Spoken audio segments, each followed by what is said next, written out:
Hi అండి. ఈరోజు మజ్జిగ పులుసు చేస్తున్నాను.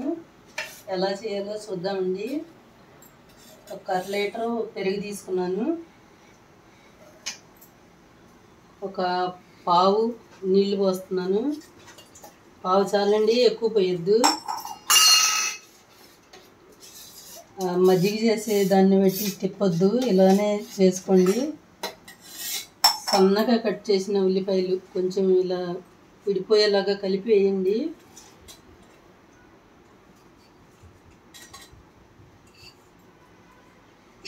నూనెలో వేయద్దండి, ఉల్లిపాయలు పెరుగులోనే వేయాలి. ఇలా మజ్జిగ పులుసులో ఇది ఇలా వేసుకోవాలి.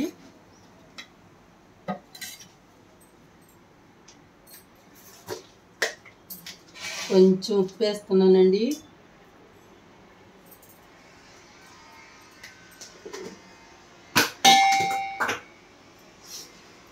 ఇది ఇలా కలిపి పెట్టుకోవాలి. ఇప్పుడు పోపు పెట్టుకుందామండి.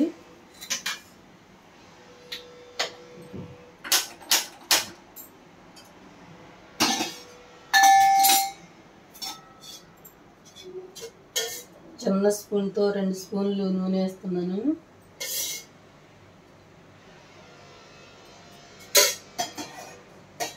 సరిపోదండి, కొంచెం ఉల్లిపాయల పోపు కూడా వేయగదు. కొంచెం ఇంకో స్పూన్ వేసాను. ఒక ఎండుమిరకాయ ముక్కలు చేసి పెట్టుకున్నాను.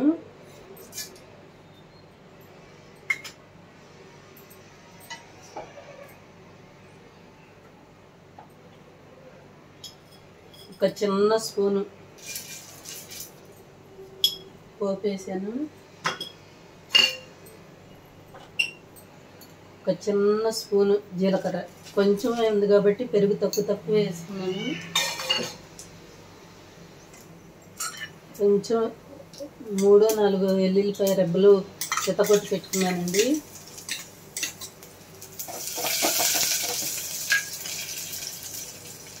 రెండు పచ్చిమిరకాయలు తీసుకున్నాను.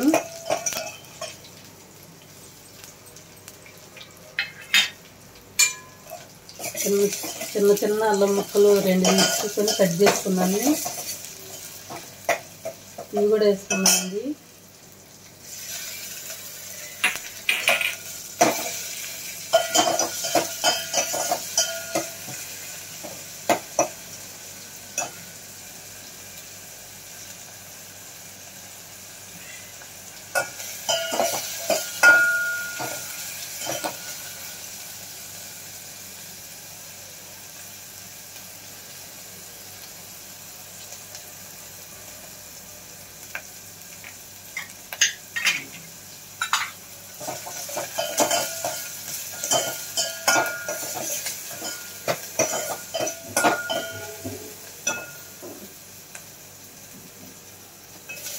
సింపుల్గా ఇది అన్నీ బచ్చల కూర, శనగపిండి అవన్నీ వేసేది కాదండి. అది వేరుగా ఉంటుంది. అది వేరే ఇంకొకసారి చూపిస్తాను. ఇది మామూలుగా సింపుల్గా అయిపోయేది. కొంచెం కరివేపాకు వేస్తున్నామండి. పసుపు ముందే వేయకూడదండి, మాడిపోతుందని వేయలేదు నేను. కొంచెం కరివేపాకు వేసుకున్నాము.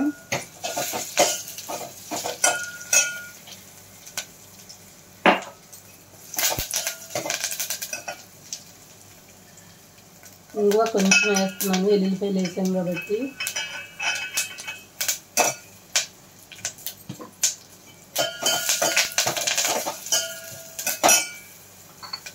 వేయించి పెట్టుకున్న మెంతి పౌడర్ కూడా వేస్తున్నాను. ఇది వేయించి పౌడర్ చేసి పెట్టుకున్నాను. కొంచెమేనండి ఇది కూడా. మెంతి పౌడర్ వేసుకోండి, ఫ్లేవర్ చాలా బాగుంటుంది. అన్నీ వేగిన తర్వాత పసుపు వేయాలండి. ముందే వేయకూడదు, నల్లగా అయిపోతుంది పసుపు. సిమ్లో పెట్టుకొని కొంచెం పసుపు వేసుకోండి, మరీ ఎక్కువ వేయద్దు. కొద్దిగా వేస్తున్నాను. మజ్జిగ పులుసు అంతా ఎల్లో కలర్ రాకూడదు, కొంచెం వేసినట్టు వేసుకోండి. పోపు వేగిందండి.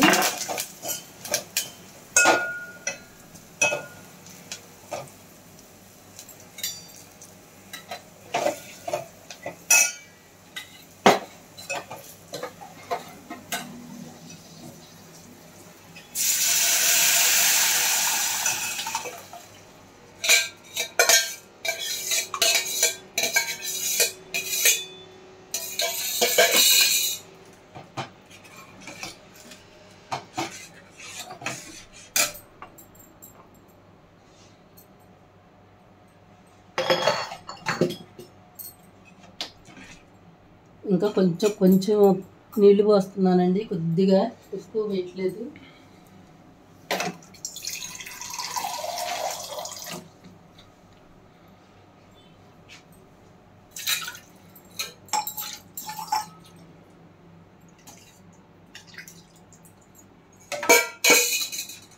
ఇంత పలసగా సరిపోతుందండి, మరీ పలసగా చేయొద్దు. వేడి వచ్చే వరకు ఉడికేలాగా ఉంచుకోకూడదు, ఇరిగిపోతుంది పెరిగంతా. ఇలా కొంచెం పోపు పెట్టిన తర్వాత తీసేసుకోవాలి. అయిపోయింది. నేనైతే స్టవ్ ఆఫ్ చేసేస్తున్నాను. వేడి రాకూడదు, వేడి వస్తే పెరిగంతా ఇరిగిపోయి నీళ్ళు అయిపోతుంది. ఇంకా ఆఫ్ చేస్తున్నానండి. మజ్జిగ పులుసులోకి ఊరమిరపకాయలు వేయించుకున్నాం అండి.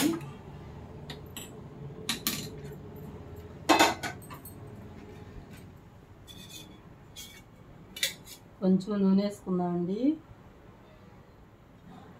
మిరగాయలు మునగాలి కాబట్టి కొంచెం ఎక్కువే వేసుకుంటున్నాను. మిరగాయలు మునక్కపోతే బాగా మాడిపోతాయి.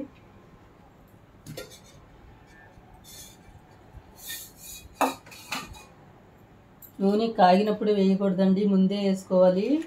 కాగినప్పుడు వేస్తే పైనే కాలుతాయి, లోపలంతా పచ్చి పచ్చిగా ఉంటాయి. ముందే వేసుకొని వేయించుకోవాలి. నిదానంగా ఏగుతాయి, అప్పుడే మొత్తం బాగా ఏగుతాయి. లేకపోతే ఆగవు, పైనంతా పచ్చిగా ఉంటాయి, మనం తినడానికి పనికిరావు. నూనె చల్లగా ఉన్నప్పుడే వేసుకోవాలి. వేడి అయిపోయినాక వేయకండి, ఎప్పుడు బాగా అవ్వాలి వేసినవి. ఇలా నూనె వేడి అవ్వకముందే వేసుకుంటే ఈ నిదానంగా ఏగుతాయి, మనం అన్నీ తినడానికి వీలవుతాయి. లేదంటే పచ్చి పచ్చిగా మెత్తగా ఉంటాయి, బాగోవు, తినలేము, మంట కూడా ఉంటాయి. కొంచెం టైం పడుతుందండి, కొంచెం లేట్ అవుతుంది. పెద్ద మంటలో వేయించుకోకూడదు, సిమ్లోనే వేయించుకోవాలి. లేట్ పడుతుంది బాగా.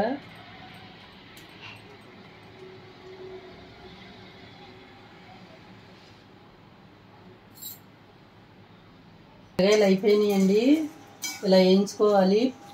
నూనె బాగా కాగిన తర్వాత వేయకూడదు, చల్లగా ఉన్నప్పుడే వేసుకోవాలి. తీసేస్తున్నాను, అయిపోయినాయి. స్టవ్ ఆఫ్ చేసుకుందామండి. గోరుచిక్కుడుకాయలు ఫ్రై చేశానండి మజ్జిగ పులుసులోకి.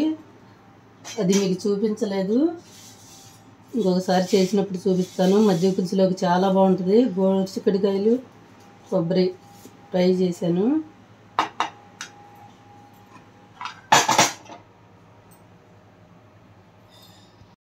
మజ్జిగ పులుసు రెడీ అయిందండి. మిరగాయలు వేయించుకున్నాను మజ్జిగ పులుసులోకి. గోరుచిక్కుడుకాయలు ఫ్రై చేసుకున్నాను. గోరుచిక్కుడుకాయలు ఫ్రై మీకు చూపించలేదు, ఈసారి చూపిస్తాను. చాలా బాగుంటుందండి, ఇలా చేసుకోండి ఒకసారి. ఉంటానండి, బాయ్ అండి.